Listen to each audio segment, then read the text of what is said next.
जय श्रीराम. मी अखिल भारत कृषी गोवा सेवा संघ महाराष्ट्र सदस्य सुधीर बैरवाडे. काल मोहोळ येथे गोरक्षक कारवाईसाठी गेले असता पोलिसांना त्यांनी सोबत घेतले आणि जिथं गाया बांधल्या होत्या कत्तलीसाठी तिथे त्यांनी गेले असता पोलिसांसमोरच कसाईने गोरक्षकावर हल्ला केला.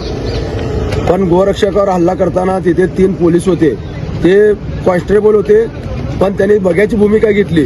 त्यांनी गोरक्षकाला अडवलं नाही किंवा कसाईला अडवलं नाही. गोरक्षकावर हल्ला करताना उलटा त्यांनी ज्यावेळेला गोरक्षक पळाले त्यावेळेला त्यांनी पोलीस स्टेशनला खोटा रिपोर्ट दिला. तिथे कुठलेही जनावर नव्हते.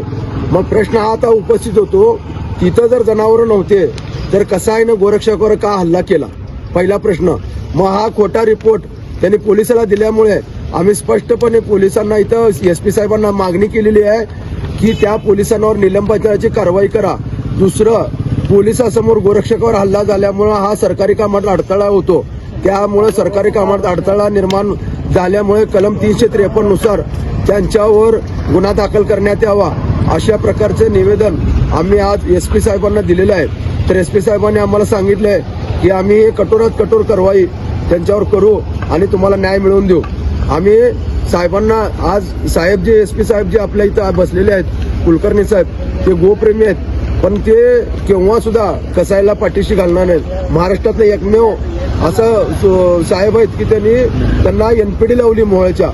आज मोहोळमधनं सगळ्यात जास्त माल मोहोळमधनं सोलापूरला पास होतो, कर्नाटकात माल जातो, कटिंग होती.